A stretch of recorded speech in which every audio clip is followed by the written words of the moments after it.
আলাইকুম রহমতুল্লাহ। Debidwar driving training সেন্টারের পক্ষ থেকে শুভেচ্ছা ও অভিনন্দন। আজকে আমরা জানব লার্নার ড্রাইভিং লাইসেন্সের এক্সামে লিখিত পরীক্ষায় যে সকল প্রশ্নগুলো আসে আমরা প্রশ্নের উত্তরগুলো জানব এবং সাথে গাড়ির পার্টস সম্পর্কেও জেনে নেব। লিখিত পরীক্ষায় এরকমভাবে প্রশ্ন আসবে: পূর্ণমান 20, 5 নম্বর হচ্ছে 12, সময় 20 মিনিট। পরীক্ষার তারিখ, পরীক্ষার্থীর নাম, পরীক্ষার number, learner licence number. Engine mechanism বিষয়ে ন্যূনতম 2 নম্বর না পেলে পরীক্ষার্থী অকৃতকার্য বলে গণ্য হবে। 6টি প্রশ্ন থাকবে, 2টি প্রশ্নের উত্তর পারলেই পাস বলে ধরে নেওয়া হবে। প্রশ্নটি হচ্ছে, গাড়ি স্টার্ট না হওয়ার কারণ কি? ক, গাড়িতে ব্রেক অয়েল না থাকলে, খ, গিয়ার অয়েল না থাকলে, গ, প্রয়োজনীয় জ্বালানি না থাকলে, গ, ক্লাচ অয়েল না থাকলে। উত্তরটি হচ্ছে প্রয়োজনীয় জ্বালানি না থাকলে। ব্রেক মাস্টার সিলিন্ডারে ব্রেক অয়েলে লেভেল কম থাকলে কি হতে পারে? এটা হচ্ছে master cylinder, break master cylinder. এখানে যদি অয়েল কম থাকে তাহলে কি হতে পারে? ক, ব্রেক ফেল, খ, ইঞ্জিন ওভারহিট, গ, কালো ধোঁয়া, গ, বিকট আওয়াজ। উত্তর হচ্ছে ব্রেক মাস্টার সিলিন্ডারে ব্রেক অয়েল লেভেল কম থাকলে ব্রেক ফেল হতে পারে। টেম্পারেচার মিটারে ইঞ্জিনের কি নির্দেশ করে? এখানে টেম্পারেচার মিটারে ইঞ্জিনের কি নির্দেশ করে? ক, ইঞ্জিনের কার্যকরী তাপমাত্রা, খ, গিয়ার বক্সের কার্যকরী তাপমাত্রা, গ, রেডিয়েটরের কার্যকরী তাপমাত্রা, গ, গাড়ির কার্যকরী তাপমাত্রা। উত্তর হচ্ছে ইঞ্জিনের কার্যকরী তাপমাত্রা। ড্রাইভিং লাইসেন্সের ধরন: ক, পেশাদার, খ, অপেশাদার, গ, পেশাদার এবং অপেশাদার, ঘ, কোনোটি নয়। উত্তর হচ্ছে ড্রাইভিং লাইসেন্সের ধরন হচ্ছে পেশাদার এবং অপেশাদার। অপেশাদার ড্রাইভিং লাইসেন্স পাওয়ার ক্ষেত্রে সর্বনিম্ন বয়স কত? ক, 24 বছর, খ, 22 বছর, গ, 21 বছর, গ, 18 বছর। উত্তর হচ্ছে অপেশাদার ড্রাইভিং লাইসেন্স পাওয়ার ক্ষেত্রে সর্বনিম্ন বয়স 18 বছর। কোন জায়গায় অবশ্যই হর্ন বাজাতে হবে? ক, গোলচত্বরে, খ, অন্ধবাকে, গ, ইউ টার্নের নিকট, গ, হাসপাতালে। উত্তর হচ্ছে কোন জায়গায় অবশ্যই হর্ন বাজাতে হবে? অন্ধবাকে। ঘন কুয়াশার মধ্যে রাস্তায় গাড়ি চালাইতে হেডলাইট জ্বালাতে হয় কেন? ক, রাস্তা দেখিবার জন্য, খ, গাড়ির অবস্থান বোঝানোর জন্য, গ, ডানে মোড় নেবার জন্য, গ, ওভারটেক করার জন্য। উত্তর হচ্ছে গাড়ির অবস্থান বোঝানোর জন্য। বাজার এলাকায় অতিক্রমের সময় গাড়ির গতিবেগ কত থাকা উচিত?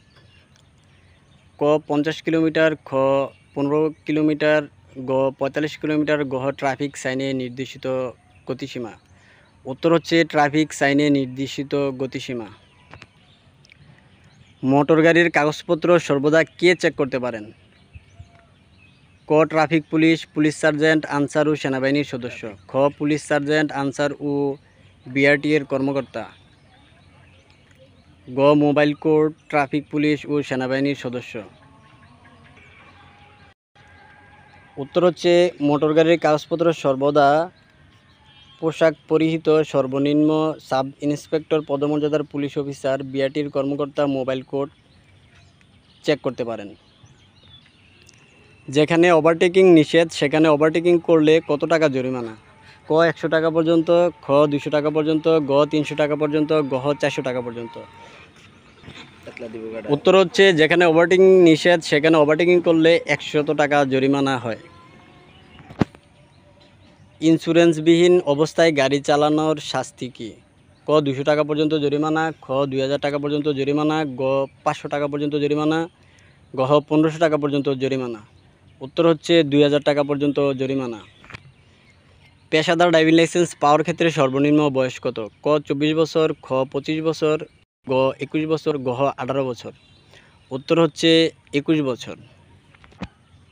একজন চালক বিরতিহীনভাবে কত ঘন্টা গাড়ি চালাতে পারে? ক, 5 ঘন্টা, খ, 10 ঘন্টা, গ, 12 ঘন্টা, গ, 7 ঘন্টা। উত্তর হচ্ছে একজন চালক বিরতিহীনভাবে 5 ঘন্টা গাড়ি চালাতে পারে। গাড়ি দুর্ঘটনা ঘটলে সর্বপ্রথম দায়িত্ব কী? নিকটস্থ থানায় খবর দেওয়া, দুর্ঘটনা কবলিত গাড়িটি নিরাপদ স্থানে সরিয়ে নেওয়া, গ পালিয়ে যাওয়া, গ আহত ব্যক্তিদের চিকিৎসার ব্যবস্থা করা। উত্তর হচ্ছে গাড়ির দুর্ঘটনা ঘটলে সর্বপ্রথম দায়িত্ব হচ্ছে আহত ব্যক্তিদের চিকিৎসার ব্যবস্থা করা। রাস্তায় গাড়ি চালাইবার সময় সাইড মিরর লুকিং গ্লাস প্রতি মিনিটে কতবার দেখা উচিত? ক 8 বার, খ 6 বার, গ 10 বার, গ 3 বার। উত্তর হচ্ছে রাস্তায় গাড়ি চালাইবার সময় সাইড মিরর লুকিং গ্লাস প্রতি মিনিটে 6 বার দেখা উচিত। রাত্রিকালীন বিপরীত দিক থেকে আগত গাড়ির মুখোমুখি হলে নিজ গাড়ির হেডলাইটের আলো কী করা উচিত? ক ডিম করা উচিত, খ হাই করা উচিত, গ বন্ধ করা উচিত, গ কোনোটি নয়। উত্তর হচ্ছে ডিম করা উচিত। প্রধান রাস্তায় প্রবেশের সতর্কতা হলো ক প্রধান রাস্তার গাড়িকে অগ্রতার দিকে স্বাভাবিক গতি বজায় রাখা, খ ইন্ডিকেটর দিয়ে হর্ন বাজিয়ে নিজে অগ্রাধিকার দিয়ে স্বাভাবিক গতি বজায় রাখা, গ ইন্ডিকেটর দিয়ে গাড়ির গতি কমিয়ে প্রধান রাস্তার গাড়িকে অগ্রাধিকার প্রদান করা, গ যে কোনো দিক দিয়ে হর্ন বাজিয়ে প্রবেশ করা যেতে পারে। উত্তর হচ্ছে ইন্ডিকেটর দিয়ে গাড়ির গতি কমিয়ে প্রধান রাস্তার গাড়িকে অগ্রাধিকার প্রদান করা এবং স্বাভাবিক গতি বজায় রাখা। মোটরযান আইনে বিমার প্রয়োজনীয়তা কিসের জন্য? ক প্রথম পক্ষের ঝুঁকির জন্য, খ তৃতীয় পক্ষের ঝুঁকির জন্য, গ স্থানীয় কর্তৃপক্ষের ঝুঁকির জন্য, গ দ্বিতীয় পক্ষের ঝুঁকির জন্য। উত্তর হচ্ছে মোটরযান আইনে বিমার প্রয়োজনীয়তা হচ্ছে তৃতীয় পক্ষের ঝুঁকির জন্য। দুর্ঘটনা ঘটার কত সময়ের মধ্যে বিমা কোম্পানির নিকট ক্ষতিপূরণের আবেদন করতে হয়? ক 6 মাসের মধ্যে, খ 3 মাসের মধ্যে, গ 2 মাসের মধ্যে, গ 1 মাসের মধ্যে। উত্তর হচ্ছে 6 মাসের মধ্যে। আলহামদুলিল্লাহ, আমরা লিখিত এক্সামের 2টি পর্ব আমরা ইতিমধ্যে প্রকাশ করেছি। এখন আমরা তৃতীয় পর্বে আমরা রোড সাইন সম্পর্কে আমরা জানানোর চেষ্টা করব।